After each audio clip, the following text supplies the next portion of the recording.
сайт едно за мен е ново начало на живота ми. Сайт едно ми даде вяра в себе си и да знам, че всичко, което търся, е вътре в мен. И щастието и любовта са в мен. За мен беше да намеря близки приятели, които ме подкрепят. Преживяване, което всеки трябва да сподели.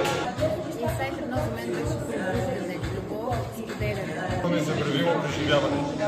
Осъзнаване, щастие и любов. Здравейте, Инсайт едно за мен беше една огромна трансформация. Среща със себе си, вълнение и забавление. Инсайт едно? Да. С едно изречение. Разбрах за неща, такива, където не съм подозирал, че имам вътре в мен. Просто започнах да действам. Едно неописуемо преживяване, пътешествие и много свобода. Беше едно много интересно приключение, което принесе много за качеството на моя живот в момента. Познаване на себе си на едно по-добро ниво, удовлетворение и свобода.